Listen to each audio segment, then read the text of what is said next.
Court now come to order. On Judge Michael Mays presiding. Thank you very much. Be seated.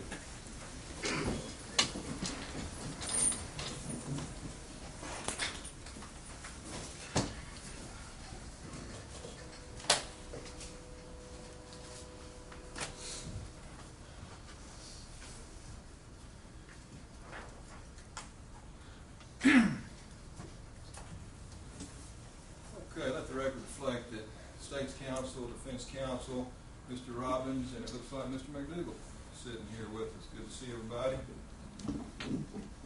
Got in front of me ex parte Neil Hampton Robbins, 9806-00750 CR1,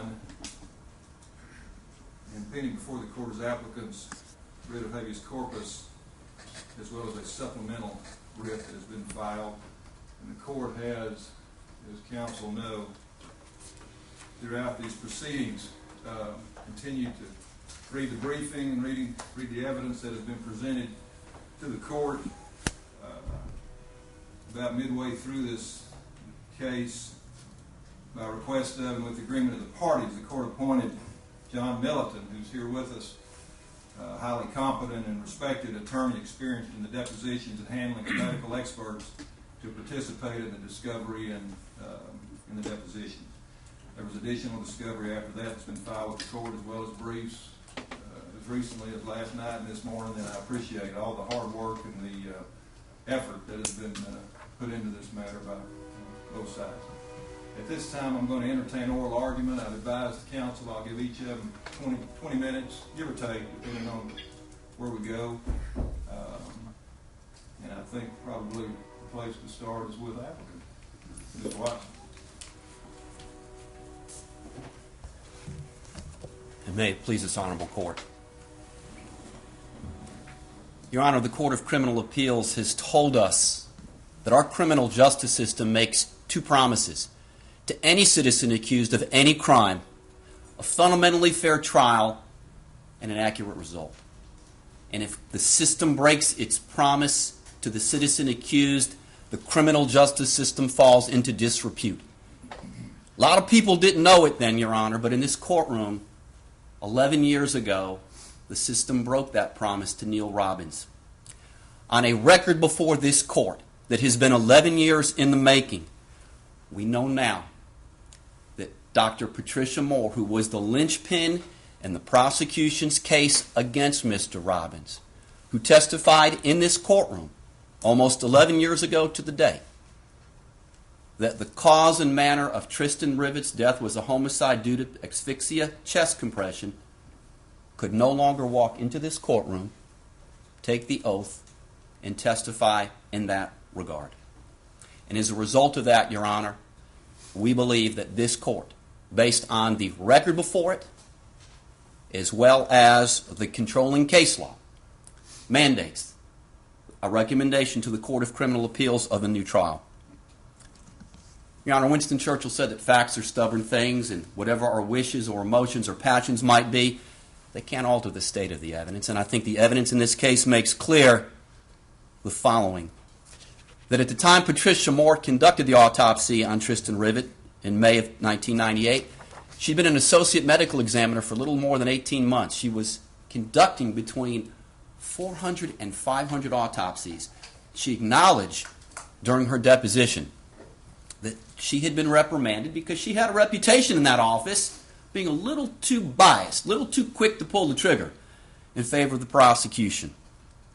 And what we know, Your Honor, is that in this courtroom 11 years ago, she was the linchpin in the state's case. There is no other way to describe it. And that to counter that expert opinion, the defense called Robert Bucks, former chief ME in Bexar County, somebody who was distinguished, who ultimately testified for the state 90% of the time, but who testified in this courtroom that in his expert opinion, the cause and manner of Tristin's death were both undetermined. And that, of course, during the state's rebuttal case, Dr. Moore adhered to her opinion during the state's case in chief that this was a homicide as a result of chest compression asphyxia. And what's critical, Your Honor, to this court's analysis is something that the state can run but can't hide from, and that's the state's repetition, its reliance on Dr. Moore's testimony during its opening and during its rebuttal argument to not only make its own case, but to denigrate the defenses. And I think some numbers tell it better, Your Honor. The state devoted 4 of its 6 pages in its opening and 11 of its 16 in rebuttal to mentioning Dr. Moore, mentioned her name no less than 27 times. The jury found Neil Robbins guilty. He is now in the 11th year of a life sentence. On direct appeal, the Ninth Court of Appeals, not surprisingly, looked to Dr. Moore's testimony as to the cause and manner of death in rejecting a claim to the legal and factual sufficiency of the evidence.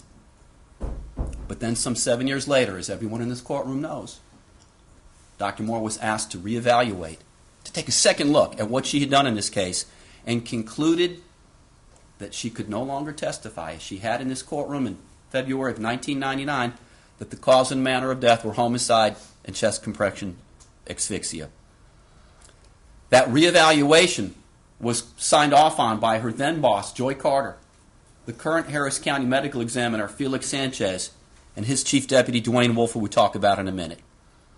And after being apprised of this stunning turn of events, as the court well knows, I filed an original writ alleging an actual innocence claim under Ex parte Elizondo, something we'll talk about in great detail, and then a supplemental writ claiming that at the end of the day, what happened in this case was just simply a violation of Neil Robbins' due process rights under both the state and federal constitutions. And now is as good a time as any to point out that there is absolutely no claim in this case, Your Honor, that the prosecutors who tried this case or the office in which they were employed did anything wrong. There is no claim that Dr. Moore's testimony was perjured or that they knew anything about it as not being true and correct. But when I use the term false testimony, Your Honor, today, as I have during the course of this proceeding, I think that as a matter of common sense, it's interchangeable with discredited, inaccurate, incorrect, invalid, unfounded, whatever term of art this court chooses to use. At the end of the day, it's testimony that, in the mind of the witness who sponsored it, is just no longer correct. And in June of 2007, in keeping with the highest dictates of Article 2.01 of the Code of Criminal Procedure, the state, by and through its then District Attorney Mike McDougall, answered the writ, agreeing that Neil Robbins deserved a new trial, and followed that up on July the 3rd of 2007 with agreed findings of fact that Neil deserved a new trial because the change in Dr. Moore's evaluation, quote, undermined confidence in the jury's verdict in this case, close quote. Your Honor, we're here today because the present District Attorney's Office has had a change of heart in the time that this writ was filed. I guess, to paraphrase John Kerry, Your Honor, they were for it before they were against it. But at the end of the day, elections do have consequences. But you can't play politics with people's lives. And I don't think that Neil Robbins' liberty ought to turn on the whim of the electorate. While I disagreed with this court's ruling in asking that the gaps on the evidentiary canvas be filled in, Your Honor, I was wrong. I was dead wrong, and you were right. This is a case that demanded exactly what this court ordered, because it would serve no one to have sent this case to the Court of Criminal Appeals on the meager record that was presented to you in the summer of 2007. But the suspended judgment with which we entered this case is now at an end. The gaps on that canvas have now been filled in. And every medical expert, save for one, who we'll talk about in a minute, has now concluded that the legally and medically correct cause and manner of death in this case is undetermined. All except, of course, one, Linda Norton. She's our Exhibit A for 3 equally compelling notions, Judge. Number 1, like Mark Twain said, an expert is just some guy from out of town. 2, sooner or later in any field, including forensic pathology, for the right price, somebody will tell you the cow jumped over the moon. And 3, that as long as experts like Norton are for hire, justice is for sale. Well, Judge Conley, acting in her capacity as the presiding official of the inquest, convinced Montgomery County Commissioner's Court to go out and hire her in October of 2007. But before we talk about what Dr. Norton managed to do in this case, I need to digress. Because Ex parte Elizondo, which I think everyone in this courtroom recognizes this court is bound by, provides a very simple test, Judge. You take the newly available evidence, that is Dr. Moore's reevaluation, and it is weighed solely against the four corners of the trial transcript, period. So to that extent, Linda Norton is worse than incredible, Judge. She's irrelevant. And if there's anything in Elizondo that permits the state to go outside the four corners of the record to rebut a claim of actual innocence, I think this morning's as good a time as any for them to bring it up. Well, let's talk about Dr. Norton for a second. Make no mistake, Your Honor, by her thoughts, words, and deeds, she's helped write her own condemnation as a card-carrying, dyed-in-the-wool, no doubt about it, confirmed witness for hire, whose credibility in this court today is less than zero. She got paid a little less than $24,000, and while the state is going to tell you, that's no big deal, Judge, heck, that's what she gets, I think what it underscores is her commitment to making sure that the folks who hired her got their money's worth. To kind of paraphrase Darrell Royal, Judge, that noted legal scholar, wasn't a question about dancing with what brung you, it was a question about dancing with who paid you. And Linda Norton knew that after Montgomery County paid her a dowry of $23,000, she was not about to be a runaway bride.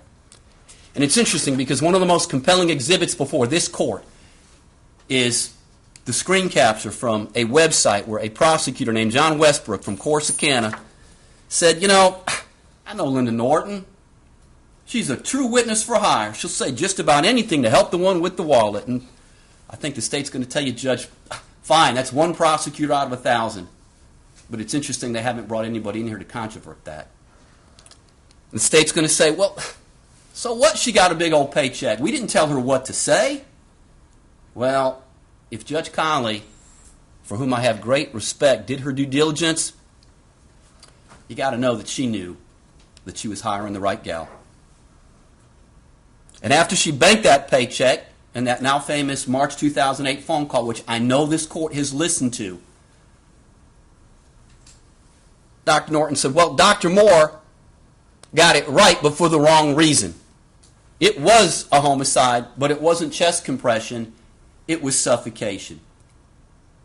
And, Your Honor, when you listen to that call, again, as I know you have, as I know we all have, you can feel that sense, that smarmy, unctuous manner of someone who just thinks they're the smartest gal in the courtroom as she goes on and on and on in a combination of Quincy, Emmy, and maybe even Nancy Drew, when she talks about who done it. And I admit, I was not the sharpest tool in that toolbox, Judge. The one question that I did manage to get out was, without being argumentative, Dr. Norton, how do you think that Dr. Bucks, and Dr. Moore, and Dr. Wolf, and Dr. Wheeler all came up with a contrary opinion as to the cause and manner of death? And God bless her, in that little smarmy tone of hers, she goes, well, you'd have to talk to them about that. I can't get in their minds. I don't know their background, so I can't speak for them. Well, Judge, we took her advice. We talked to them. We did more than talk to them. We deposed them under oath, subject to the rigors of cross-examination. And what they told us is a somewhat different tale than the tale of sound and fury told by that expert. They use words like unethical in describing her and her methodology. Unethical, unsound, incomprehensible, insupportable, over the line, outlandish, and my personal favorite, wrong. So let's start about in December of 2008 when John Milliton, Gail McConnell, and I deposed Dr. Moore. And I'm not going to talk about all that medical stuff, Your Honor, because this court's knowledge of that far outstrips anybody in this courtroom. But at the end of the day, what she said is that I could not come into the 410th District Court, take the oath, and swear to God that what I testified to in February of 1999 was correct. And she said something that every expert, even Norton, agrees with. That the nature of forensic pathology, Your Honor, is such that sometimes we don't know why a small child dies. And that while the death of every small child is a tragedy, every tragedy is not a crime. And she made it clear that her reevaluation, not a recantation, but a reevaluation, wasn't buyer's remorse, and it wasn't based on passion, prejudice, sympathy, bias for anybody. Why do I believe, having actually been in that room, deposing her and getting a look in her eye, taking her measure about why she's credible? Well, I think we need to understand something, Your Honor. That this wasn't a recantation. This isn't your typical recantation that the law views with skepticism. It's not a scared 17-year-old kid that comes into this court and says, boy, I testified against my stepdad that he touched me, but I wasn't telling the truth because Mom made me do it. This is a trained medical professional who, as a result of her experience, training, expertise, and knowledge that outstrips all of ours, has now gone back and said, I was wrong. So when you look at what Judge Price says in his concurring opinion in Henderson, it's a different standard, one entitled to infinitely more deference. And what the state acknowledges is that this reevaluation has the effect of totally nullifying her trial testimony. And again, I know this court has read the authorities that we've submitted, but at the end of the day, it's a reevaluation. It's not a recantation. We deposed Dr. Wheeler. Suffice it to say that he concurs with what Dr. Moore had to say. Dr. Wheeler, of course, being this court's expert, somebody who, as he put it, had no dog in this fight. And then finally, we didn't know it at the time, Judge, but the last piece of the puzzle was Dr. Dwayne Wolf, the Chief Deputy Medical Examiner in Harris County, who we deposed in February of 2009. This guy's the real deal, Judge. This guy has testified in hundreds and hundreds of cases. Juries have relied on his word as they did on the word of Dr. Moore to put people in the penitentiary for a very long time. This man has an aura of believability and a face like an affidavit, and he's got no dog in this fight either. The only side he's on is the truth, and the great thing about it, as he pointed out, is that the truth doesn't take any sides. And again, I'm not going to rehash his conclusions. What he says is that ultimately, not only is Dr. Moore correct, but that shame on Dr. Norton. Shame on her. And I know she can't hear me, but if she could, shame on her for acting like Quincy, for stepping over that ethical boundary. Because when I talked to him about it, and I made the record reflect it, he almost came out of his chair, Judge. His facial features changed markedly because he was ticked, and he had every right to be. The bottom line is, he doesn't understand how Dr. Norton, quote, gets there, close quote. And by the way, he wasn't paid a penny. And we thought the last piece of the puzzle was Linda Norton. But again, under Elizondo, didn't really make any difference what it was that she had to say. And while we made every effort at this court's disposal to depose her on 3 different occasions, not to mention this court's written order of October 15th requiring her to be deposed, to submit to the rigors of cross-examination, she didn't want to have any part of that. What do we have from Linda Norton at the end of the day? Well, we got a bill for almost $23,000. And for the taxpayers of this county, what did they get? All they got was this lousy affidavit. That's it, Judge. Shame on her. The state says that it's unfortunate that she couldn't be deposed. Unfortunate. Unfortunate is when the paper jams in the Xerox machine, Judge, or when your car dies and you don't have jumper cables. But in the context of this case, her conduct is contumacious and it's unconscionable. You can't play games with a man's life like she has. And while Judge Connolly decided to credit her conclusory, untested 11th hour opinion, I submit that what happened in that case is of no moment to what we do today. And while no one discounts Linda Norton's personal plight, I buried my mom on the 2nd anniversary of this case, Judge, and was back to work 2 days later. I know Mr. Delmore buried a parent too. there is no excuse for disobeying a court order. And it strikes at the very heart of the integrity of the criminal justice system. And I'm reminded that in Dante's Divine Comedy, he reserved a special level of hell for cowards. I don't know why she didn't want to be deposed. I submit to you it's a reasonable deduction from the evidence. She didn't want to have to defend what she had to say. And in cases like Charles versus State, which the state kind of really don't want to get alongside, the CCA has told us that a witness's refusal to back up an affidavit with testimony is all the reason in the world to discount that testimony. But what Dr. Norton didn't know, Your Honor, is that when you're a dyed-in-the-wool card-carrying witness for hire who loves to run her mouth, there's going to be a paper trail. God bless the internet. God bless Google. Because she's not shy about telling the rest of the world about how smart she is. And in the exhibits that we have before this court, there are a number of instances where she's told the public things that drive a dagger through the heart of what she told the court in this, whatever it is. That it's impossible to distinguish between spontaneous apneic spells from those deliberately induced. And that a case of infant smothering is usually discovered either as a confession by the perpetrator or overwhelming circumstantial evidence. She says that the problem is at autopsy with small kids, you can't differentiate between an asphyxial death, regardless of the causes.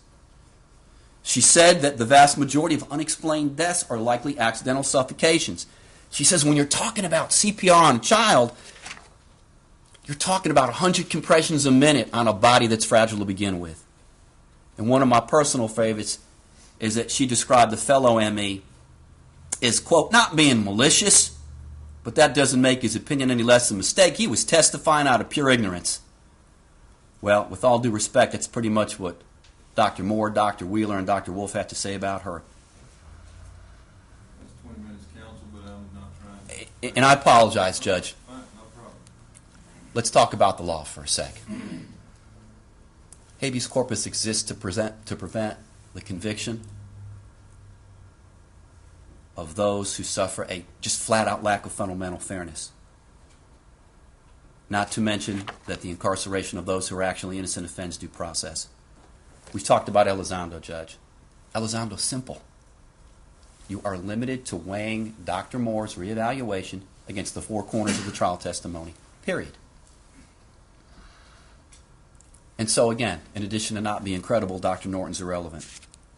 When you strip the case of Dr. Moore's trial testimony, you have nothing left that gets the state past the directed verdict in this courtroom in 1999. And the state's default position are the extraneous offenses. But that's a position that collapses like a cheap suitcase, Judge, when you look past the head notes, because the jury's instructed that they could only consider those extraneous offenses for limited purpose, not including guilt. And if there's a case that says those extraneous offenses that are admitted for that limited purpose are part of the Elizondo analysis, I'd like to see that case, because we haven't yet. The state relies on ex parte Brandy Briggs and says that it's indistinguishable from this case. But in that case, Judge, also a Patricia Moore case, the defendant pled guilty. The defendant essentially confessed during her allocution, and Patricia Moore didn't back off her trial testimony. She submits an affidavit that says, sure, there are questions, but at the end of the day, I still think this is a homicide. The state also points to ex parte Brown, and once you get past the head notes, Judge, you realize they're just as wrong as rain. In Brown, the defendant pled guilty.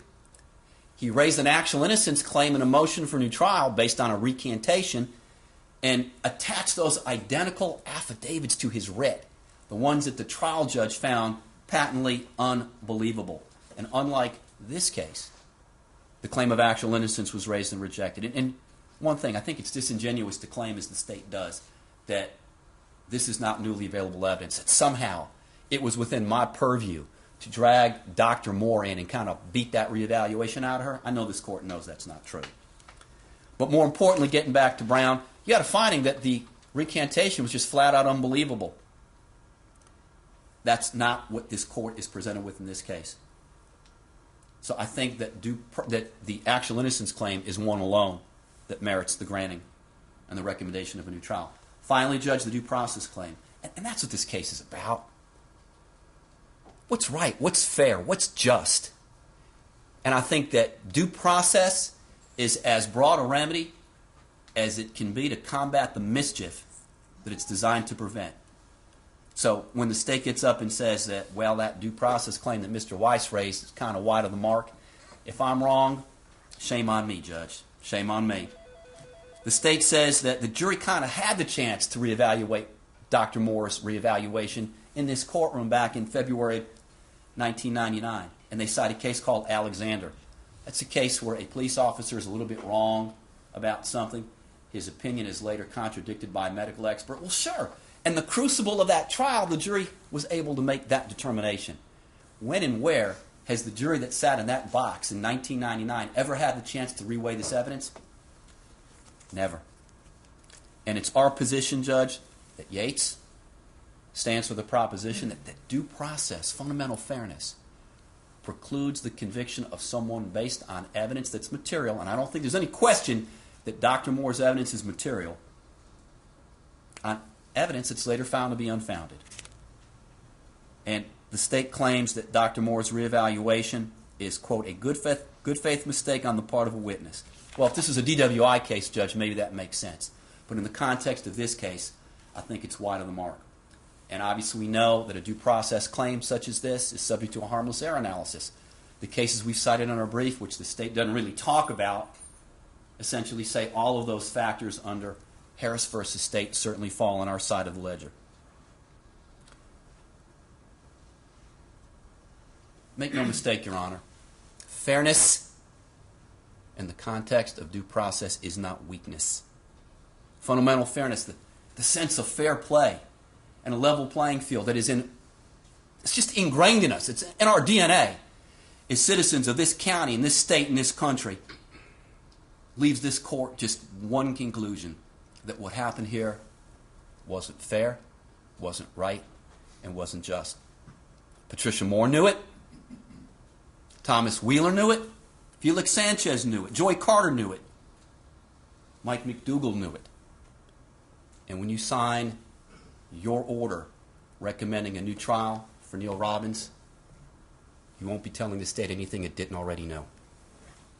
Thank you, counsel. Mr. Dunmore, thank you, sir. May it please the court. The court's very familiar with the facts of the case. You heard the testimony in the original trial. You've read all the depositions. I think we've wailed on Dr. Norton enough for one morning, so I'm going to skip that and talk about primarily about the legal basis for the applicant's specific claims that he's put in his writs, because I really believe that those legal claims are non-starters in the Court of Criminal Appeals, because we're not even meeting the minimum standards for advancing these particular claims. The first one, of course, was an actual innocence claim under Elizondo. Court of Criminal Appeals says that there has to be newly available evidence that is so persuasive that in the event of a retrial, no rational juror could believe the defendant guilty. They've said that the newly available evidence has to show that the defendant is unquestionably innocent of the offense for which he was convicted. We can't meet the Elizondo standard in this case for three reasons. And after you read Briggs and Brown, I think that you'll agree it's not even a close question. First reason, in Brown they said that your new claim of innocence under Elizondo has to be exactly that, a new claim, a new issue, something new that the court hasn't already heard and litigated and resolved. And in this case, the issue about the cause of Tristin Rivet's death was fully litigated in the trial. There was competing expert witness testimony on both sides. The jury had an opportunity to hear precisely the same testimony from Dr. Bucks that Dr. Wheeler and Dr. Wolf and Dr. Moore are now providing the habeas court. And it was all resolved against the defendant. He raised these issues on direct appeal. He lost. The Court of Appeals found that the evidence was factually and legally sufficient to support the conviction. This is not a new issue.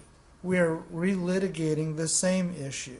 Second, the courtroom appeals held in Briggs that it has to be newly available evidence, and if you're relying on new expert witness testimony, they have to be looking at something new.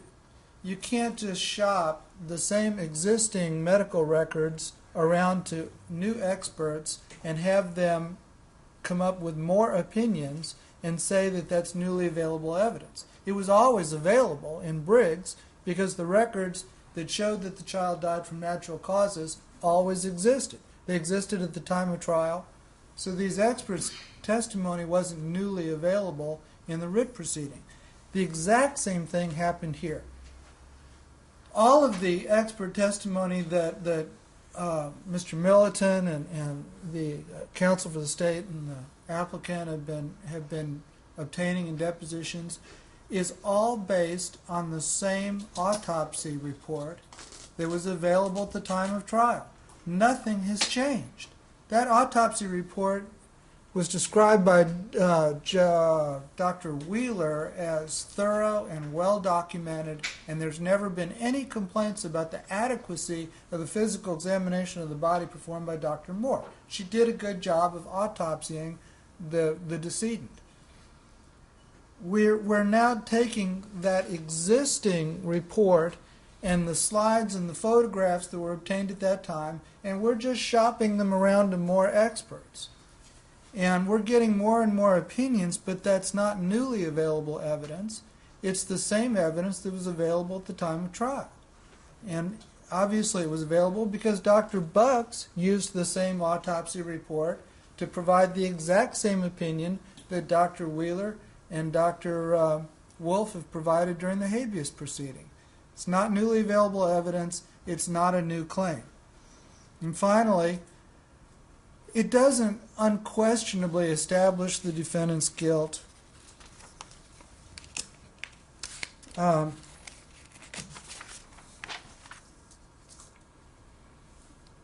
Briggs, they said that although they had many new affidavits from more and more pathologists that had looked at the existing medical records and said that wasn't a homicide, they still held that the applicant had not conclusively shown that the death could not have been a homicide, that it was not undisputable that the death was not a homicide.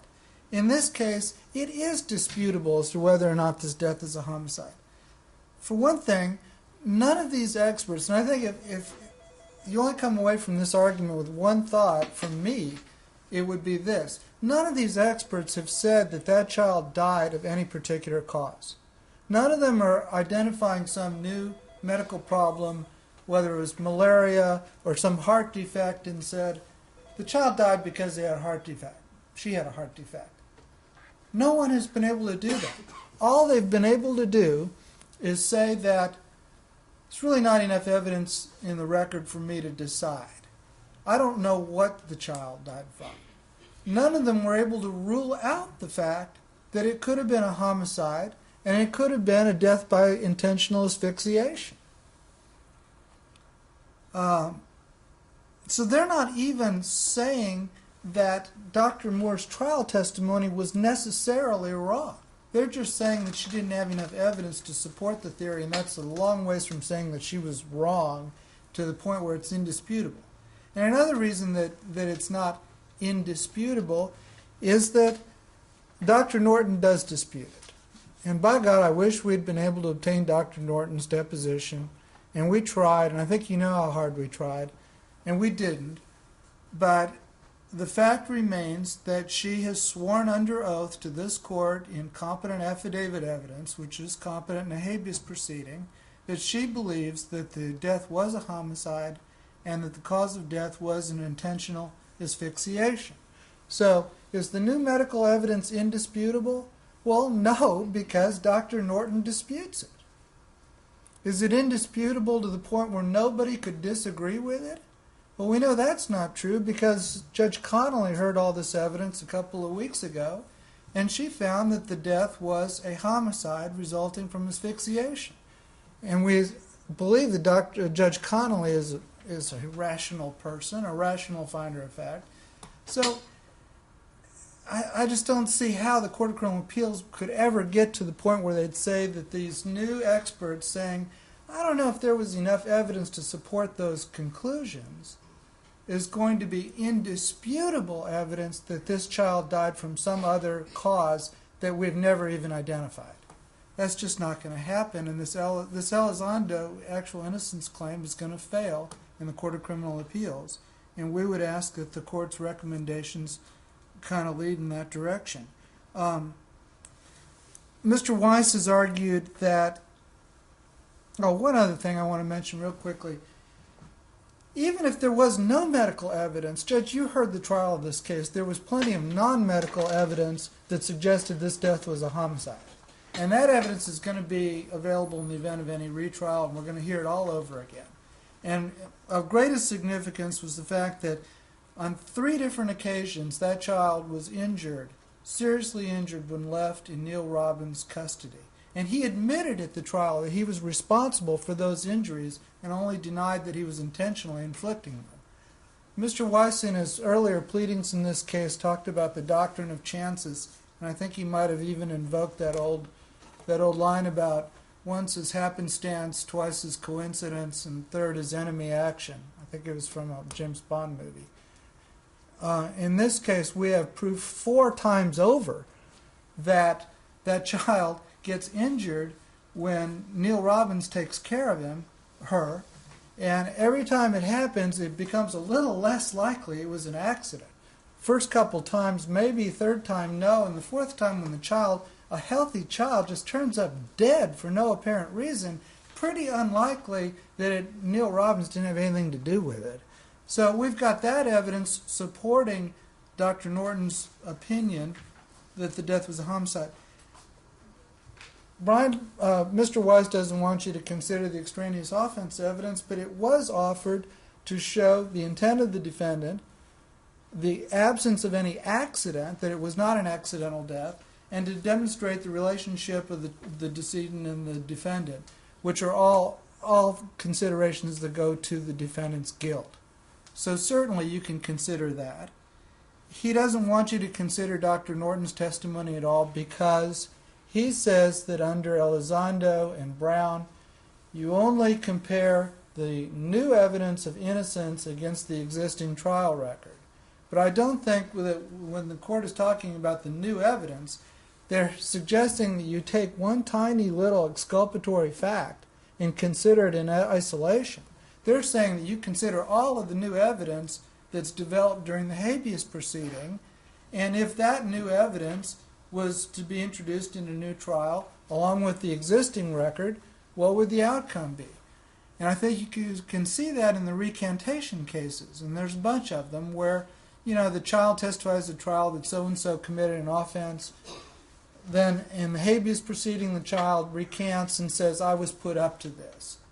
And a lot of times there's other evidence that no, the pressure is being placed on the child to recant. It wasn't pressure to perjure himself in the original trial. And so you have to look at that complete record of what influences existed on the child both at the time of trial and during the habeas proceeding to determine whether the recantation is something that you want to act on. So you consider the entire record that's developed during the habeas proceeding, which would certainly include Dr. Norton's affidavit, Dr. Connolly's action in ratifying the previous death certificate finding, and so on.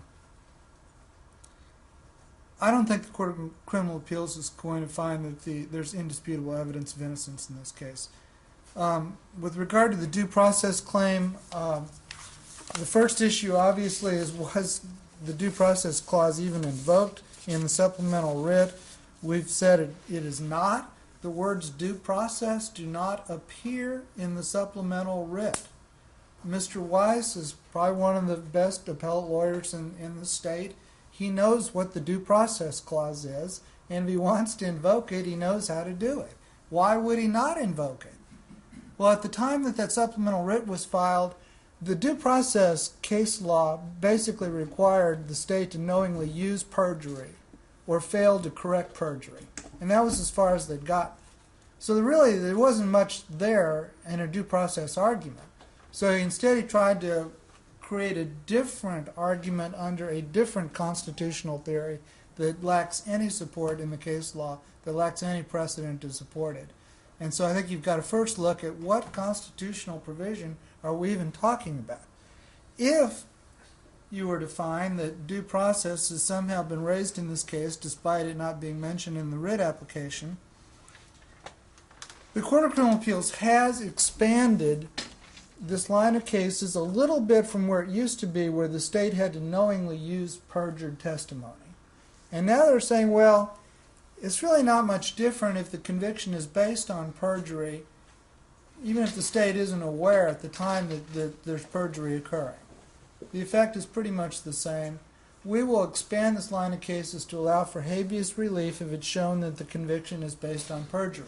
So now you can get a new trial under the Due Process Clause three ways. The state knowingly offers perjury, the state fails to correct perjury or false evidence, or the conviction is based on intentional perjury. And that's as far as they've gotten. None of those things have happened in this case, and I think Mr. Weiss, I appreciate his concession of that this morning, and if there's one thing I would ask that you include in your findings in this case, it's that Dr. Moore did not commit perjury. She, by all appearances, had a good faith belief that what she was testifying was scientifically and medically supportable. The state had no idea that Dr. Moore's testimony might be challenged by other scientific experts down the road other than Dr. Bucks. The state didn't knowingly use perjured testimony, they didn't knowingly use false testimony, and they didn't knowingly fail to correct testimony after they became aware that it was false. So it doesn't appear that there was a due process violation. Due process means you're entitled to a fair trial. The process has to be fair. In this case, the process was fair. The state called an expert witness that testified in good faith that she believed that the death was a homicide. The defendant got to cross-examine her and throw everything at her that they could and tell the jury, we don't believe her. And then they got to present their competing expert who told this jury the exact same thing that Dr. Wheeler and Dr. Wolf are now saying. I don't think there was enough evidence to conclude whether or not it was a homicide. And the jury looked at that in the context of this entire case, in the stormy relationship between Barbara Hope and the applicant, and all the things that were going on in their life, the abortion, the suicide attempt, the counseling, Robbins not wanting to take care of the child being injured by Robbins on multiple occasions, the child cowering in fear of Robbins when in his presence, the babysitter calling CPS on Robbins and then leaving town because of her fear of Robbins. All that was in the record. When you look at all of that, he got a fair trial. I mean, there was no procedural unfairness in the trial.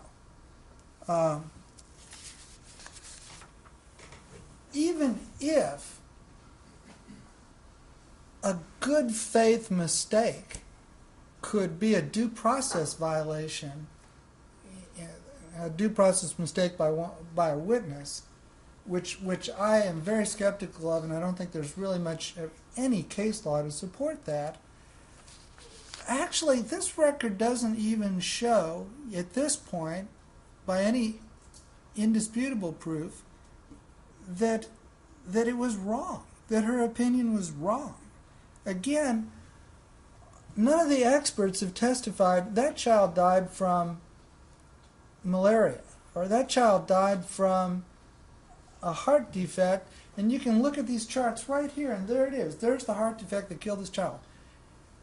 If we'd gotten that from the depositions, we wouldn't be here today.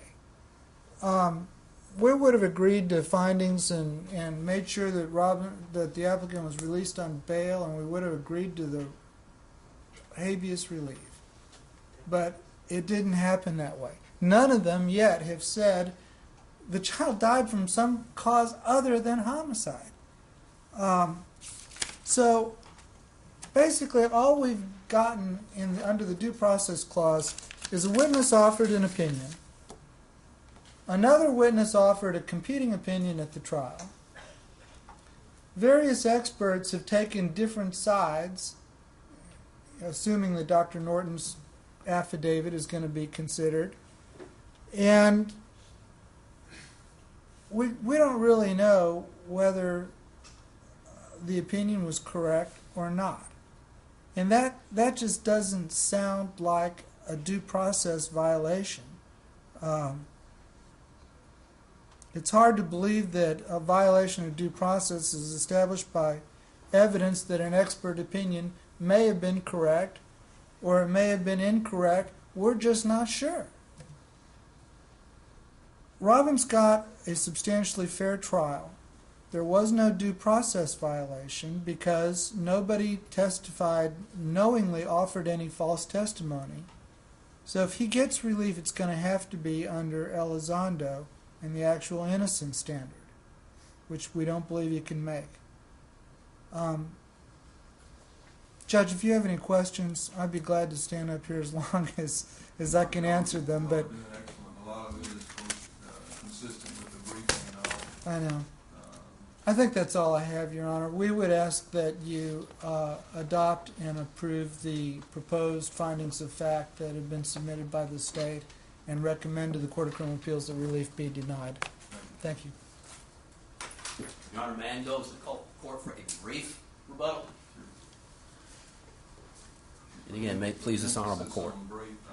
Yes, Your Honor. And again, may it please this honorable court.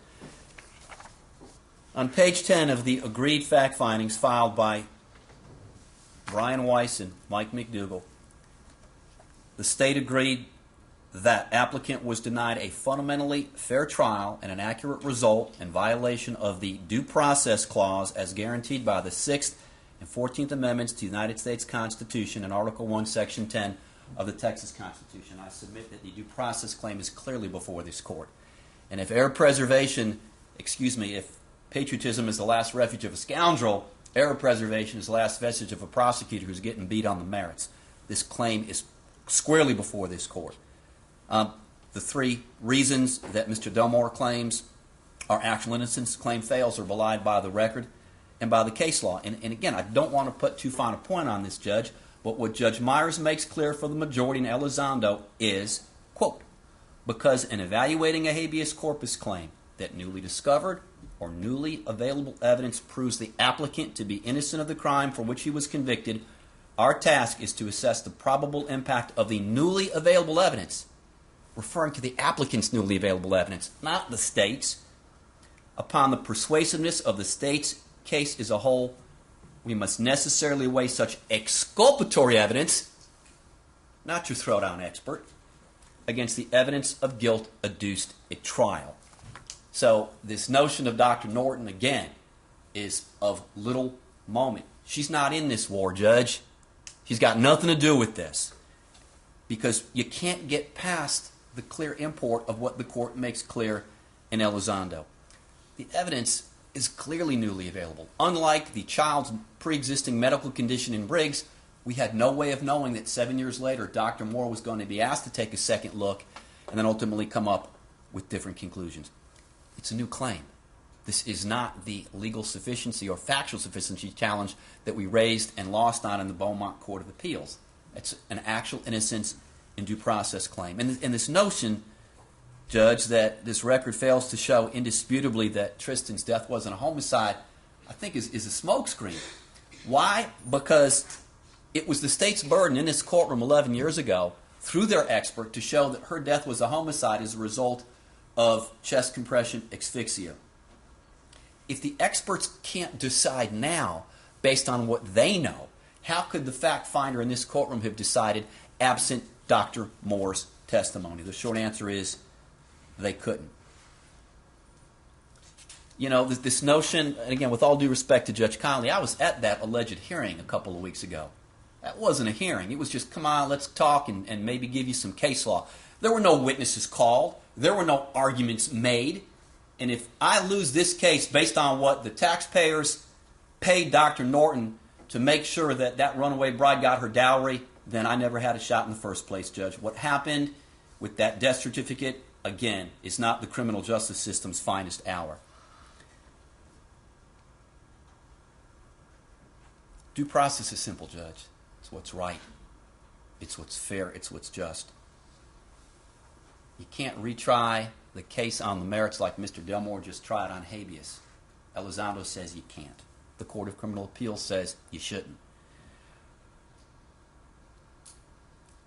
If it's not a violation of due process to put forth a theory that is later discredited by this very expert witness who came to court to talk about it, if a jury's going to convict on a theory that the defense didn't have a chance to test, this 11th hour throwdown, dyed-in-the-wool conclusion of this expert that's not presented to the jury and not tested in the crucible of cross-examination, then I think that due process as we know it doesn't exist. This is going to be the last time I have to say anything on Neil Robbins' behalf. I know that this court sat through this trial. I know this court cares deeply about the integrity of the process. I know that this court recognizes that what's easy isn't always right and what's right isn't always easy. But I'm asking this court to suspend its disbelief in this case and to do its own findings. Because where I come from in Harris County, Judge, you've got a better shot of winning the Heisman Trophy than getting the trial judge to do their own findings. I know this court will. And I ask this court, in preparing its own findings, to ultimately conclude that either on the basis of actual innocence, based on what Elizondo says, Judge, not what Brian Weiss or Bill Delmore says, what the case law says, and that in the alternative, based on the fact that what happened in this courtroom 11 years ago wasn't right, wasn't fair, and wasn't just, and that the due process clause is as broad as the mischief it's designed to prevent, to sign an order fulfilling the two promises to Neil Robbins that the system broke 11 years ago. Thank you, Your Honor.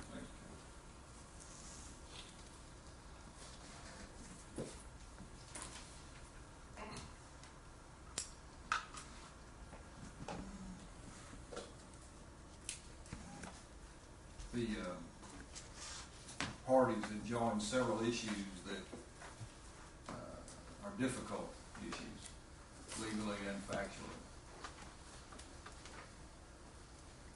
The first thing I guess I want to say is that I do have findings already prepared. I do have conclusions of law already prepared, and I do have a recommendation that I'm going to read to you here momentarily, but there's quite a few comments I want to make.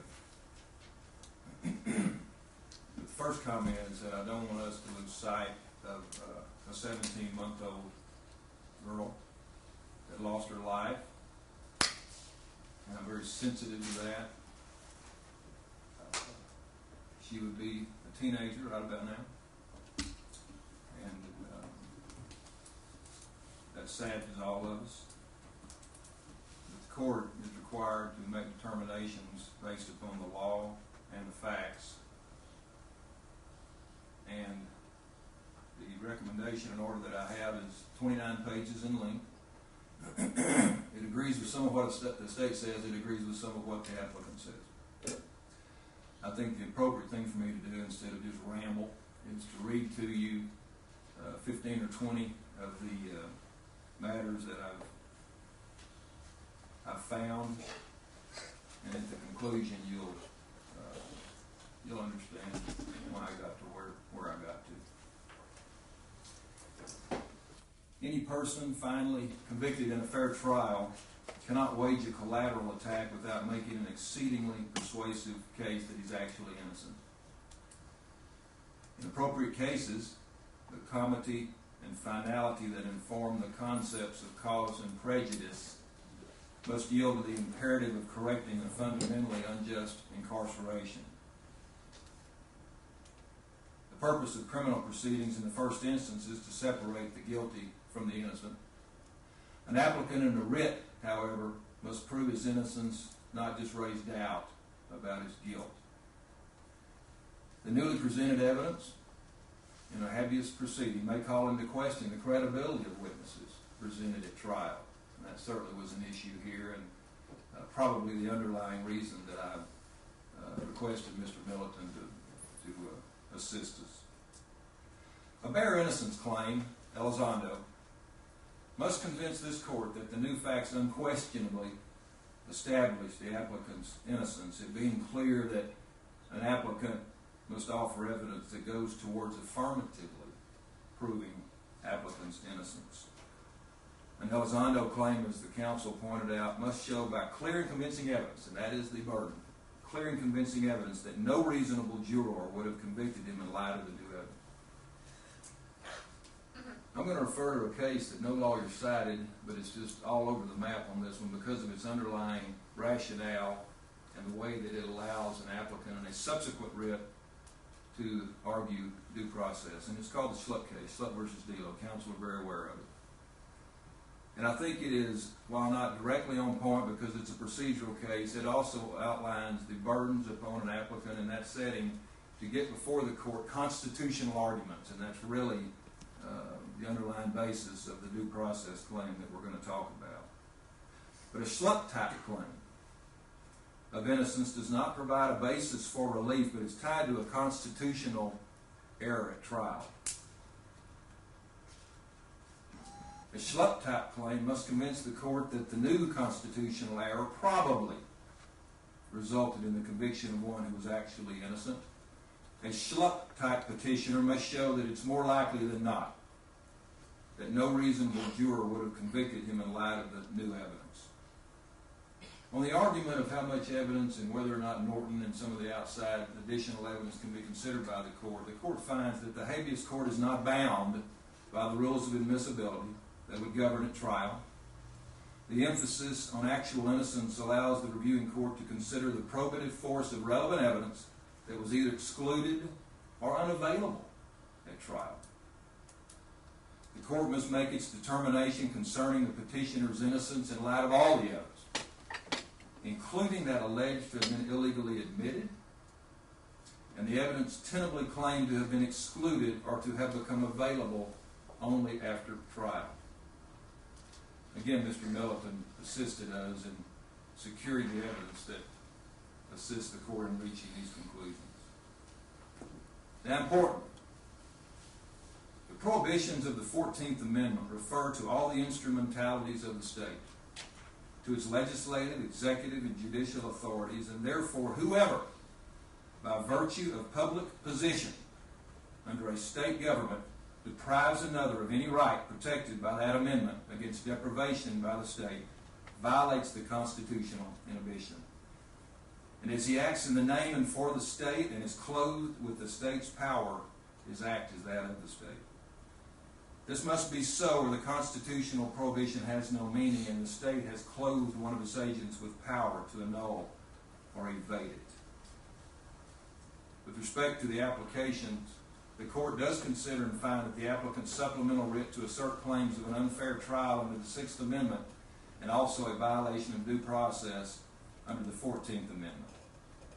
The court considers them to be both before the court. Let's talk about factual findings and get to the heart of this matter. Dr. Moore's testimony at trial was critical to the state's obtaining a conviction. And her opinions were the sole basis of the state's case as to the cause and manner of death, without which the state would not have obtained a conviction. Dr. Moore's trial opinions were sponsored by the state as opinions by a qualified and objective expert. Dr. Moore was employed by the Harris County Medical Examiner's Office, an unaccredited medical examiner's office, and a division of a governmental body which performed autopsies for other counties, including Montgomery County. Dr. Moore was an agent of the state when she testified. By virtue of Moore's public position with the governmental body, she acted in the name and for the state, was clothed with the state's power, and her acts were those of the state. The prosecution did not know did not knowingly offer any false testimony during the applicant's trial or knowingly failed to correct testimony it knew to be false. When Dr. Moore performed Tristin Rivet's autopsy, she was an inexperienced and overworked associate medical examiner whose pro-enforcement findings in several cases involving the deaths of small children were ultimately changed by her superiors.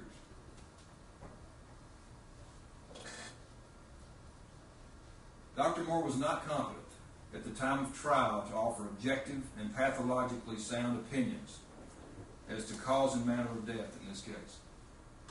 Her level of inexperience at the time of trial and her bias at that time toward the state are now evident. Moore's admission that near the time of trial she was cited for defective and improper work and was evaluated as being biased in favor of the prosecution, as well as Dr. Carter's statements, her boss, concerning the turbulence in the examiner's office in '98, the concern about Moore being perceived as a witness for one particular side, and that at that time Moore was making the transition to the neutral position of a forensic pathologist, cast grave doubt on Moore's opinions at trial and the reasons that she gave them. This is newly discovered evidence that could not have previously been discovered by the applicant. Dr. Moore's trial opinions as to cause and manner of death were not true. They were based on false pretenses of competence, objectivity, and underlying pathological reasoning, and were not given in good faith. They were admittedly not justified by the objective facts and pathological findings in this case. Her trial opinions in this case were expert fiction, calculated to attain a criminal conviction. This is newly discovered evidence that could not have been previously discovered by applicant. Dr. Moore is giving scientifically unsupported testimony at a time when she was biased toward the state and unqualified to render opinions on the issues involved in this case equates to her giving false testimony, or at least giving a false impression that was of such a nature as to contrive a conviction through the pretense of a trial which in truth was a deception of the court and jury. This is newly discovered evidence that could not have been previously discovered by applicant. While the state could not have known at the trial the falsity of Moore's testimony, due to her public position and agency relationship with the state, her knowingly giving false testimony equates to the giving or allowing of false testimony by the state. The court finds Dr. Wolf's testimony especially credible and persuasive. His background, experience, and being board certified in forensic pathology are impressive. His factual discussions and pathological reasoning, as well as the specificity of his opinions, lend strong support to his believability. His report and testimony are sound and convincing.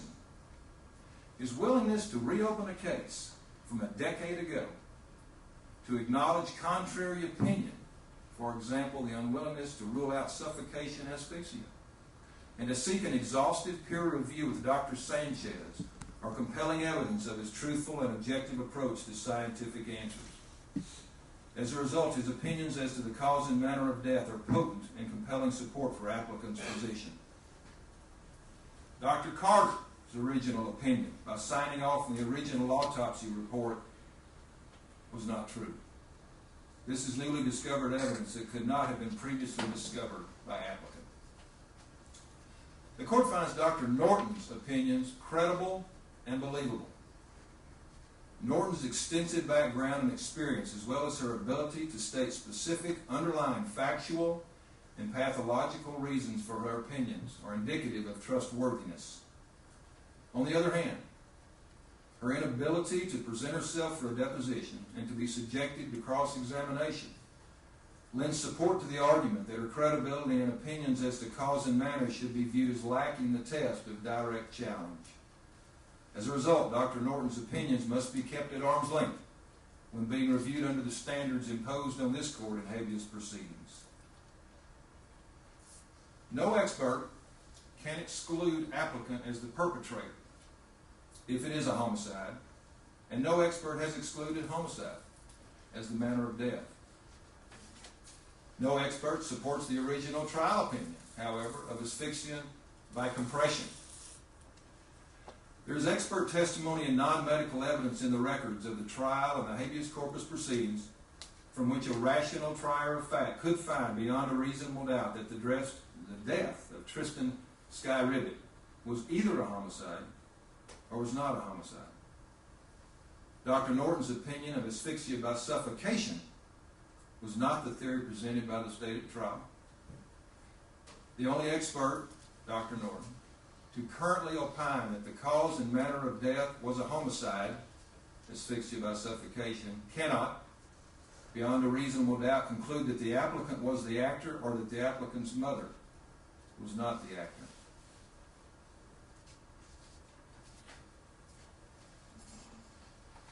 As to the bare innocence claim,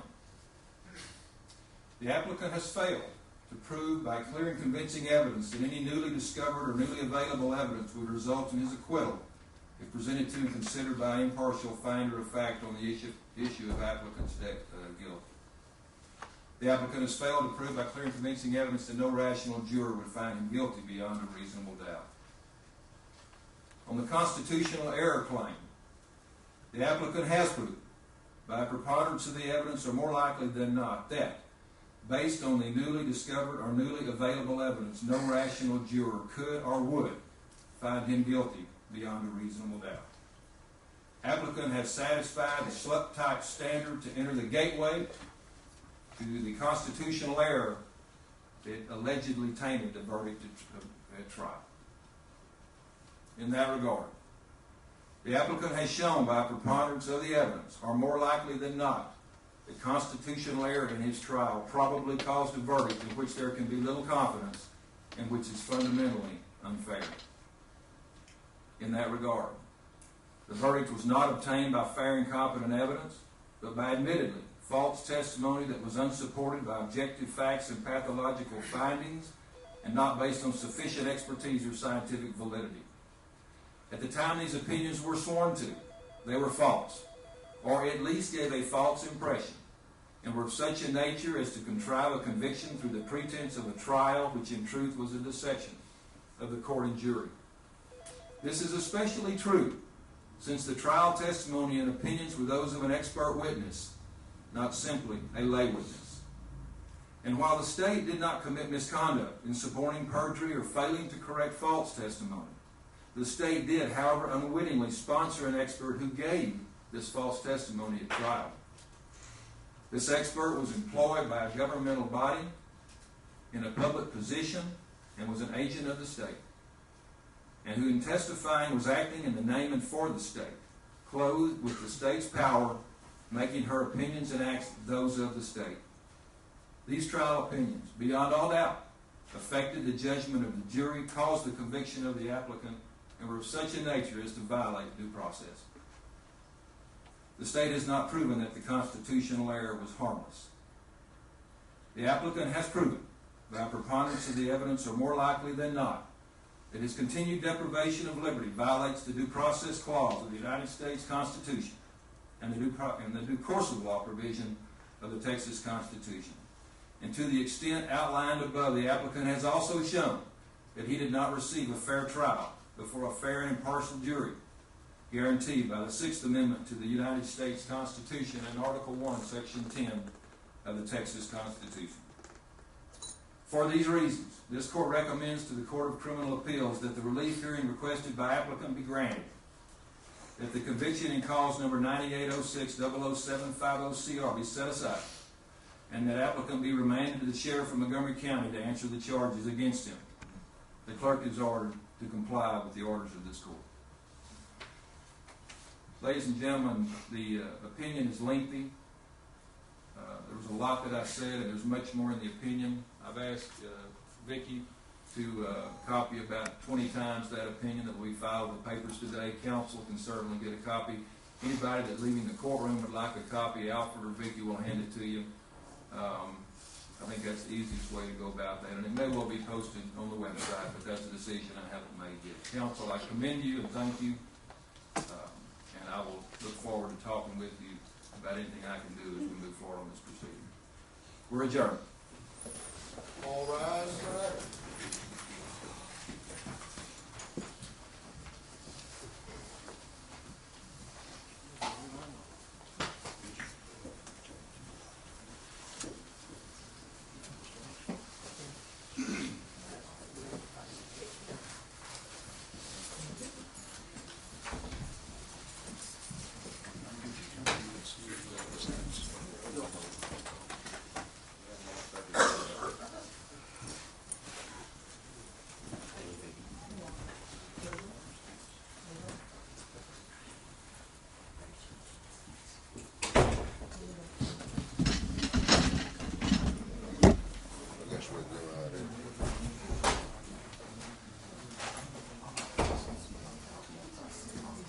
Were you able to get a shot of him hugging?